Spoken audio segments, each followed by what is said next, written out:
Hello, friends. How to choose mutual funds? This is one question that is there in front of several investors. In fact, many investors who are having mutual funds would have chosen either by the advice of their friends, brokers, sales executive, or by their investment advisors. Many people do not understand the basics to make an informed decision about the choice of mutual funds. So, in today's video onwards, we will discuss how to choose the right mutual funds that suits your goal. So in this video, how are we going to start? We will discuss which mutual funds we must not buy. Watch till the end. We have discussed 5 mutual fund types in today's video. Before we get started, a brief disclaimer. We are not SEBI registered investment advisors. Please do your own research or consult another advisor. This is only for awareness purposes. Now let's get into the video. Now before we understand the 5 types of mutual funds that we must avoid, let us understand what are the types of mutual funds that exist. If you look at the current scenario, there are more than 2000 mutual funds across all the AMCs. So for a investor, it is a very difficult task to choose the right set of mutual funds. How can one analyze 2000 plus mutual funds and make an informed decision? Often the investor is confused and finds in a very difficult situation. To simplify things, SEBI recently has put up some guidelines on the categorization of mutual funds. And SEBI has said that there shall be only 5 broad categories of mutual funds with subcategories. What are those 5 categories? Number 1, equity mutual funds, where majority of the fund amount goes to the equity. Number 2, debt mutual funds, where the majority amount get invested in debt funds. Number 3, hybrid funds, that is part of the amount get invested in equity and part of the amount get invested in debt. Number 4, solution oriented funds. Number 5, other funds. Now let us understand the subcategories in each of these funds. First, equity mutual funds. There are 10 subcategories under this. First subcategory is based on the type of companies in which the mutual funds invest in. For example, large cap funds, mid cap funds, and small cap funds. The second one is the segment in which the mutual funds is focused on. For example, the sectoral funds. One particular mutual fund could be completely focused in pharma sector or an IT sector. These mutual funds are called sectoral funds. And finally, based on the investment philosophy, mutual funds can be classified as dividend yield funds, contra funds, or value funds. If you look at debt funds, there are around 16 subcategories. Some of the types are liquid fund, short duration fund, ultra short duration fund, money market funds, etc.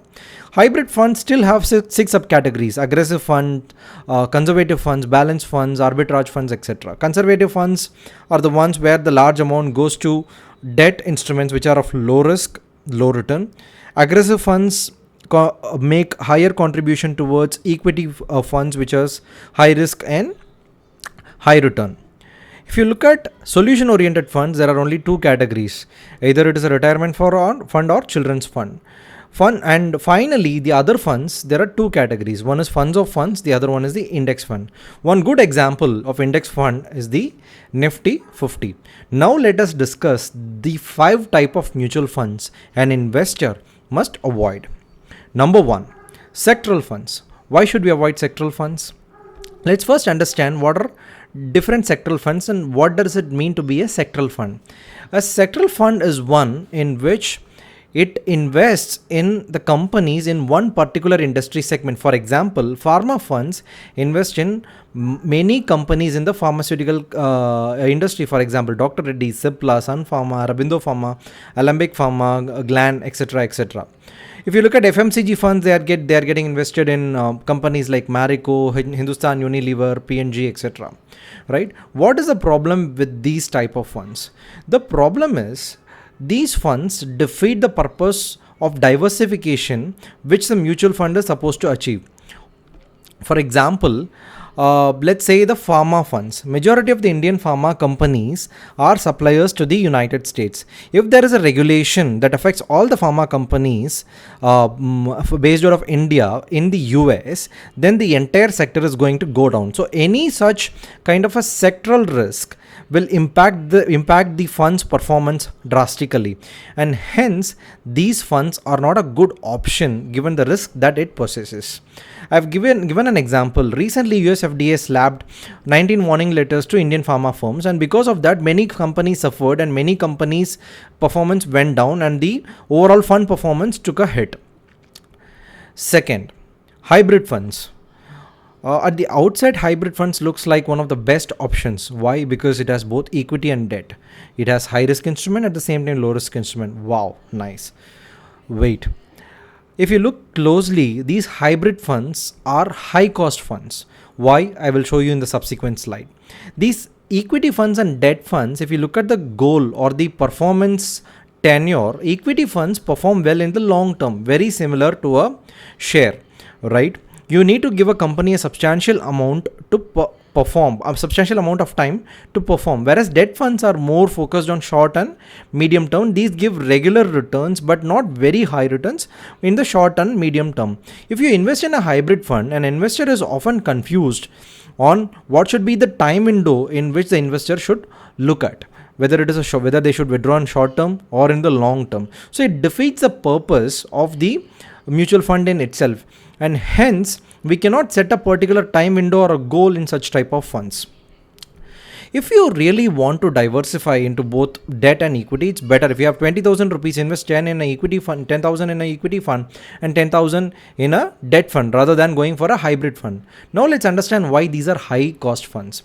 In one of the previous videos, we would have discussed the expense ratios, right? SEBI has set expense ratio limits for equity funds and funds other than the equity funds. If you look at it, for a particular AUM, the equity funds expense ratio is higher than other funds, which is the debt funds. Whereas in hybrid funds, for the entire amount, including the debt fund, the contribution to the debt fund, the expense ratio of the equity fund is charged. Hence, for the contribution that is made to a low risk instrument, that is a debt fund, you are paying the expense ratio of a high risk, high return fund, which is the equity funds expense ratio. So instead of this, better go for an equity fund if you are paying a higher expense ratio, or go for a debt fund with a lower expense ratio. Why get stuck in a hybrid fund? The third one is new fund offering. Why new fund offerings are not good? Few reasons. Number one, it generally is high cost. As we already saw in the previous slide, for low AUM ranges, the expense ratio is generally set at a higher levels. So NFO generally has a higher expense ratio range, and there is no real track record for these funds. They are not bringing new companies. These are existing companies only, and they are just making a new fund offering out of it. So you cannot really keep track of the performance, returns, or the quality of the fund manager, etc. And third, to get more and more people into the fund, high commission is given to the distributors so that they oversell it, and hence the cost of the fund increases and the performance goes down. Hence, it's not a good option to invest in a new fund offering. If you take any new fund offering and look at the companies, these are already existing companies which will be there in the portfolio of several other mutual funds of different AMCs. So instead, find those mutual funds and go and invest in those funds. Number 4, funds of funds. What are funds of funds? A mutual fund is one that invests in multiple companies, right? A funds of funds is one that invests in multiple mutual funds. There are some problems with it. Number 1, you have to pay double expense ratio. There is an expense ratio for the mutual fund here in which it is invested, and there is an expense ratio for the funds of funds. So you are paying a double expense ratio. Why pay a higher cost? Instead, directly invest in a mutual fund. Number 5, this is something which is obvious, which is known to many, regular funds. Why? If you look at regular funds versus direct funds, the mutual fund house or the AMC directly sells to the investors. Whereas in a regular fund, it is sent via a distributor or a broker, where the distributor charges a commission. So if you look at the overall cost of the same mutual fund, the regular plan generally charges higher due to the presence of the distributor commission. So it's better to go for a direct plan rather than a regular plan. I hope you would have understood so far. Now I will summarize all the 5 type of funds and why. These are the 5 type of funds you must avoid. Number 1, sectoral or thematic funds, because they have sector risk which will impact the entire fund's performance. Hybrid funds, because these are high cost, defeats the purpose. You can't have a time window level goal. Number 3, new fund offering, because there is no real track record, high commission and hence high cost. Funds of funds, double costing for the mutual fund and for funds of funds. And finally, regular funds, there is distributor commission that increases the total cost of the mutual funds. So generally try to avoid these 5 type of funds. And once you avoid these 5 type of funds, you will be left with a shorter list of funds from which you can apply other criteria to choose, which we will see in subsequent videos. These are all my personal opinion based on my experience and listening to experts.